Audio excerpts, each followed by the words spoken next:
Bonsoir les amis, j'espère que vous allez bien, que vous avez la forme que vous avez. La peut-être très heureux de vous retrouver pour ce journal Bitcoin de ce jeudi 23 juillet 2026 devant une crypto map toute moche et remoche. Bitcoin quasi moins de 2%, Ethereum pareil, ça tourne entre moins 2 et moins 3%. Mais ne vous inquiétez pas, on n'est pas en train de manger du gâteau tout rouge qui pique la bouche et qui va piquer le cul demain matin, parce que on a aussi le marché tradi qui prend cher. Tesla moins 14 tout de suite, ça fait mal. Google moins 4,43. Qu'est-ce qui s'est passé? Hier soir, on a eu les earnings de Tesla et de Google, j'en ai parlé ce matin. En gros, si vous voulez, ils ont montré des bons bilans, sauf que Tesla, ce qui reste à la fin, qu'on a enlevé tous les coûts, c'est pas grand-chose. Ils veulent mettre beaucoup de pognon dans l'IA et la robotique. Et Google aussi veulent continuer de dépenser dans le cloud.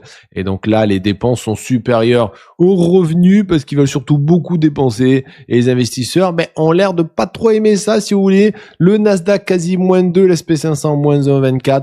C'était une journée moche. Et comme il faut bien sûr la petite cerise sur le gâteau tout rouge au piment, on a les barils qui explosent à la hausse. 101 $ pour le Brent, 92 $ pour le WTI, plus 7,5% pour le Brent, quasi plus 7 pour le WTI. C'est totalement atroce. On parlera de tout ça dans les vidéos news de demain matin. Qu'est-ce qui se passe? Où va-t-on? Où est le mur? Est-ce qu'on est déjà dans le mur? Est-ce que le mur, il est juste après? Est-ce qu'il y a plusieurs murs qu'on va se prendre un après les autres?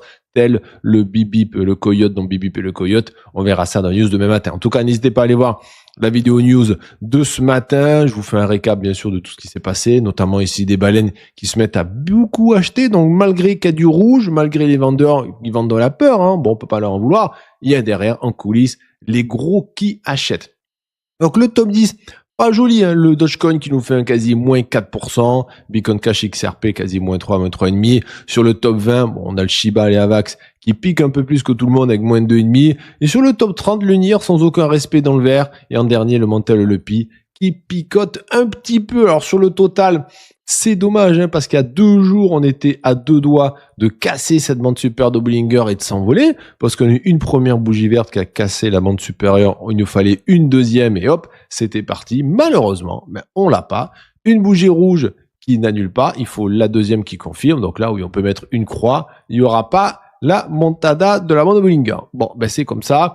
On va voir maintenant si la Tenkan, qui est ici un support aux 1910 milliards de dollars, va tenir, parce que ça c'est tout le pognon dans le marché crypto aujourd'hui. On est aux 1910 milliards, on est assis sur la Tenkan, qui est le prix moyen sur les 9 derniers jours du total crypto. Si ça tient, on peut essayer de rattaquer demain la bande supérieure de Bollinger aux 1960. Si jamais ce soir la Tenkan lâche, demain il faut s'attendre à une petite correction d'à peu près moins de 2,5 comme aujourd'hui malheureusement. Et on ira chercher la moyenne mobile 50 aux 1860 milliards. Les altcoins, ils sont déjà en train de casser leur Tenkan. Même chose, on n'est pas arrivé à casser la bande supérieure de Bollinger, donc il nous manque un peu de peps. Par contre, on a break ici, la Tenkan en tant que support. Donc demain, direction les 599 milliards de dollars, la moyenne mobile 50. Donc c'est une petite baisse de pareil, à peu près moins de 2. Le total ici, 100, c'est tous les altcoins sans Ethereum. Non seulement on break la Tenkan, mais on break la Kijun qui est le prix moyen sur les 26 derniers jours, qu'un support plus puissant. C'est dommage. Donc là, attention, il faut surtout pas exploser la bande inférieure de Bollinger aux 380 milliards. Sinon, ça sera la descentada. Le mois de juillet, il va tout de suite être moins joli à sa clôture. Et au niveau de cassage de bande inférieure, on a ici les altcoins sans le top 50, donc les altcoins moyenne cap qui sont en train de casser. Attention, si demain, boum, on a une autre bougie, va falloir commencer à mettre des couches parce que ça va faire très bobo. Et au niveau de bobo, là, il y a les pépites ici, les tout petits altcoins.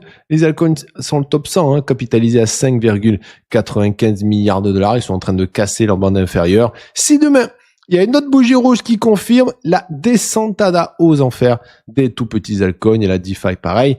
Et pas Jojo. Donc tout ça, c'est pas Jojo. Clairement, Bitcoin qui est assis maintenant sur sa Tenkan, est-ce qu'elle va tenir? C'est un support aux 64 713 $, son prix moyen sur les 9 derniers jours. Si ce soir Bitcoin casse, c'est 64 713, c'est la descentada demain aux 63 109. C'est qu'il veut commencer à attaquer tout ce cluster-là de long, parce qu'on a pas mal short squeeze, on a pas mal attaqué des shorts en or. Et puis au bout d'un moment, il faut bien que ça se retourne pour chercher les gros leviers, les moyens leviers et les plus petits leviers. Donc si ce soir on perd les 64 713, direction les 63 109 demain. Bon, on savait que c'était pas la grosse fiesta, on avait espoir de casser la bande supérieure. On avait une première bougie qui avait break ici, c'était mardi. Il fallait une deuxième bougie qui confirme et bam, on s'envole. Malheureusement, une bougie rouge qui dit ah, c'est peut-être infirmé et une deuxième bougie qui dit oui, c'est bon. Il n'y aura pas de cassage de la bande supérieure, mais une croix dessus. Et maintenant, il faut prier que la Tenkan de 64 713 ne tombe pas. Sinon, direction les 63 109, sachant que les boules sont fatiguées là. Donc, on n'est pas surpris. On rappelle aussi cette petite structure, on en parlait tous les jours, un canal haussier. Ça, on veut pas, c'est pas beau. Ce genre de canot a plus de probabilité de casser à la baisse. Donc, si jamais on voit le break ici, des 60 à peu près, des 63 000, qu'est-ce que c'est les 63 000 là? C'est la moyenne mobile 50. Donc, si on commence à casser ça, et là, ça peut être la descente ADA, retour au 59, 58. Ça reste très possible parce que cette structure-là est moche, hein. Plus les liquidités là jusqu'au 61 000, on n'est pas obligé d'aller sous les 58, mais si ça veut corriger manger, ça peut aller manger jusqu'au 61 000. Au 61 000 $, il y a 4 milliards à aller chercher. Au niveau d'Ethereum, même chose. Il a voulu casser la bande supérieure de Bollinger, il n'est pas arrivé. Ça manquait de peps. Donc là, il faut pas que ce soir Ethereum casse à Tenkan au 1879. Sinon, c'est la descente ADA, un petit moins 6 et quelques pourcents, direction les 1752. 1752, c'est qu'il veut manger tout ce cluster-là. Ça, c'est à peu près 2 milliards de dollars. Miam, miam, miam, miam, la mi-longue. Donc, attention à la clôture de ce soir, sachant qu'on a vu ces dernières semaines, les boules fatigue. Alors, pourquoi un prix monte quand on a le spot, les achats qui fatiguent? C'est des liquidations de short qui enclenchent les achats, qui fait monter le prix. Sachant qu'au niveau de la structure, pareil, ce petit canal haussier, c'est pas la structure qu'on aime. Ça a plus de probabilité de casser à la baisse. Et on dirait que la structure va bien être respectée, malheureusement, pour pas changer. Au niveau du Solana, cassage de sa quille jaune ici au 76,86, cassage de sa Tenkan en ce moment même au 76,22. Donc si Solana clôture sous les 76 en gros ce soir, ça sent pas bon. Il ira chercher ici les 73,43, c'est qu'il veut liquider tout ce cluster là de long. On parle pas d'aller aux enfers, hein. Mais déjà ici, petite 73, c'est que à peu près tout le monde peut se reprendre un -3, la même bougie d'aujourd'hui, se la reprendre demain et après-demain pour liquider un peu le gros cluster de long qui s'est posé ces dernières semaines. Vous voyez, 73, c'est là, il suffit que Solana aille au 73, il mange tout ça, c'est à peu près 300 millions. Voilà, bon, sachant que les vendeurs fatiguent quand même un petit peu, et là, le cassage de RSI. Donc tout ça, c'est pas top. Aussi, ce canal haussier qui est pas top. Bon, la structure, vous avez dit, attention, ça pue, hein. Donc Solana, c'est pas bon, hein. C'est 4,76 ce soir. XRP, il est assis sur sa quille jaune qui fait support au 1,10. C'est niveau à pas casser. Sinon, XRP, c'est parti pour chercher les 1,06. C'est qu'il a envie d'aller manger tout ça. Il y a à peu près 150 millions de dollars. Donc, si ce soir, il pète les 1,1031 exactement, direction demain après-demain au 10,60 pour manger plein de boules. On va manger du taureau. Alors, j'ai jamais mangé du taureau, même dans la vraie vie. J'aimerais bien goûter. Alors, moi, tout ce qui bouge, j'aimerais bien goûter. Bon.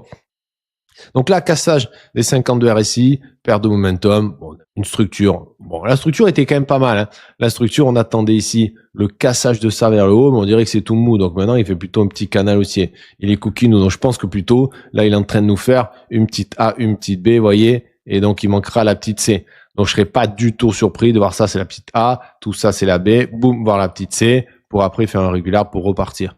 On va plutôt surveiller comme ça. Au niveau du hype, bon, il est pas beau, il continue d'être pas beau. Pas très grave, pour l'instant, il est dans la zone, on va dire, de rechargement. Alors, je vais mettre en orange, j'aime bien la mettre en orange, cette zone. C'est pas les zones de rechargement ici des retracements de Fibonacci, c'est la zone de retracement des extensions de Fibonacci. Voilà. Donc, en vert, c'est les retracements de Fibo, en orange, c'est les extensions.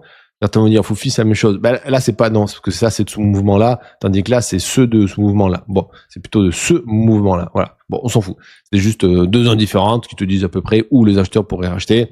Donc là, hype, bon, gros support, il est là, pas surpris d'y aller, au 56,56. Par contre, ça, comme on disait ces derniers jours, faut pas péter, hein. Casser les 56,56, là, c'est direction la moyenne mobile 200 au 44. Là, ça risque de picotailler. 56,56, il peut y aller, c'est qu'il a envie de manger un petit peu ce cluster-là. Il y a 60 millions à manger. C'est pas grave, il a le droit d'aller manger ça. Sachant que bon, pour l'instant, les vendeurs sont là, le RSI dégonfle, hein, il y a de la vélocité sur les petits mouvements. Faut serrer les faisceaux-nettes pour pas casser les 56. Un petit tour sous tout le monde. Bon, BNB qui est retenu par ça qui joue aux 565, faut pas casser ce niveau et surtout pas les 562, sinon la descente ADA va commencer. TRX soutenu par sa Tenkan ce soir. Il a plein de supports TRX. Hein. Ici, Tenkan, Mobile 50, Kijun, bande super de Bollinger, même la Mobile 200, 4,31 €. Donc, en gros, jusqu'au 31 centimes, lui, il a du béton. Casser les 31, là, ça sera pas beau. Et à propos de pas beau, le Dodge. Hein. Le Dodge qui a envie de break sa bande FR de Bollinger. Si demain, il fait une autre bougie rouge, là, ça sera toboggan parti. Au niveau d'injectif, il a plein de supports. La Tenkan au 5,15, Mobile 50 et Kijun au 4,996. Donc, en gros, jusqu'au 4,96, il a du bon support. S'il casse les 4,96, direction les 4,59, sera plus moche. Au niveau de moche, Bitcoin Cash, qui a envie d'aller chercher sa bande FR de Bollinger au 209. Faut pas la casser, sinon c'est parti le toboggan. Ada Cardano maintenu par sa Tenkan au 16,93. Faut pas péter. Il aura aussi la Mobile 50 qui fera gros support au 16,49. En gros, faut pas péter les 16. S'il pète les 16, il viendra chercher les 15 et casser les 15. Pas moche. L'XMR, tout en haut de sa bande super de Bollinger. Lui, il est tranquille, il va bien. Link, attention, faut pas casser la Tenkan au 8,38. Ce soir, il casse les 8,38. Direction les 7,91. Les deux prochains supports. Et ça, attention, faut pas péter les 7,91. Que des supports tellement puissants que c'est le duo Kijun et Mobile 50. Si ça break, c'est que les vendeurs sont très énervés et c'est que là, ça risque de piquer sévère. À propos de piquer sévère, le ZEC là qui alterne ici 5 journées de rouge, direction le duo Kijun Mobile ici 50 entre les 478 et les 465. Le XML ici, il provoque sa Mobile 200 au 18 centimes pile poil. Faut surtout pas la casser et les 17,56. Sinon c'est la descente tada. L'alcool est retenu par sa Tenkan au 46. Avax qui casse tous ses supports, direction la bande inférieure au 6,30. Faut pas la péter elle, sinon ça sera pas beau du tout. Tao qui se dirige vers sa bande inférieure au 187, vu qu'il a break sa Tenkan au 196. Un Tao qui casse les 187, c'est la descentada. Hein. AV, il a deux supports ici, 93, 92 qui joue une Tenkan. Faut pas break, sinon il ira chercher les 86. NIR, faut pas casser les 1,83, sinon ça sera la descentada vers les 1,58, la Mobile 200.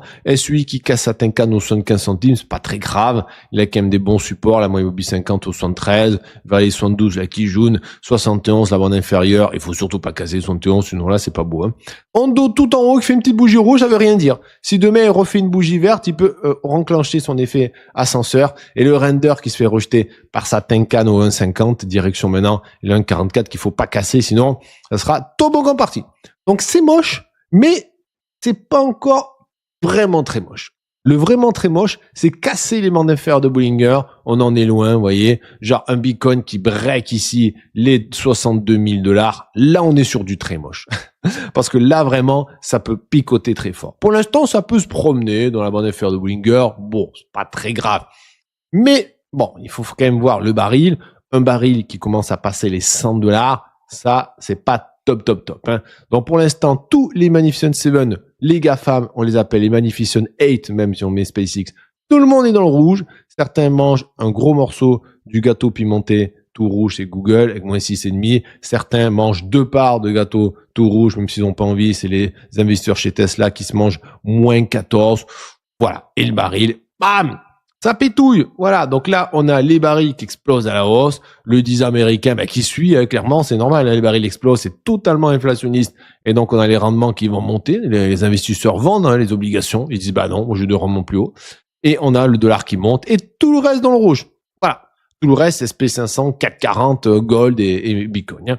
Donc là, la bougie moche de l'SP500, la bougie moche du Nasdaq, si demain, on a l'SP500 et le Nasdaq qui explosent leur bande FR de Bollinger, ça risque d'être parti pour une descentada. Descentada vers où? Alors, c'est pas catastrophique. Alors, pour les gens sur le marché traditionnel, eux, ils seront en réanimation artificielle à moins 5%. Nous, moins 5%, c'est ce qu'on mange tous les matins au petit déjeuner dans la crypto. Et là, moins 7% pour le Nasdaq. Donc voilà, c'est pas grave du tout pour nous, mais bon, pour le marché, c'est moche. L'Eurostock 50, un peu de rouge, pareil, le Japon dans le rouge, Hong Kong dans le rouge, Nvidia se maintient un petit peu. Alors c'est rouge, si vous voulez, parce que si vous voulez, Nvidia a clôturé hier là, et il a ouvert là, et là il se fait un petit peu racheter, mais le gap entre là et là, c'est plus bas. Donc en gros, si vous voulez, c'est rouge. Voilà, c'est l'idée. Google tout pas beau, Apple rouge, Microsoft rouge, SpaceX dans la zone ici de rechargement, des prolongations des fibos, je la mets en orange là, comme ça on sait que c'est ça. Voilà. Est-ce que les investisseurs vont être présents dans cette boîte qui est normalement une zone qui est soutenue? On verra bien. Amazon, bam, belle descente. Il se prend combien Amazon aujourd'hui? Parce que là ça picote. Hein. Amazon, moins 4,5. Ah oui, ok, donc c'est pas mal, hein. Au niveau du baril, voilà, paf, explosion. Vous le voyez, l'effet ascenseur, il est là. Cassage de la bande supérieure de Bollinger, validation, bam, bam, bam, bam, bam, on s'envole. Pareil pour le WTI. Pour l'instant, aucun signe de retournement. Ça explose les bandes supérieures de Bollinger. Le seul retournement qu'on pourrait avoir, c'est si jamais les Américains et les Iraniens se mettent d'accord, mais bon, ils ne comptent pas trop, hein. Le gold, bam, du rouge, l'argent, du rouge. Et derrière, le gaz européen, un chouïa rouge, mais bon, c'est juste histoire de...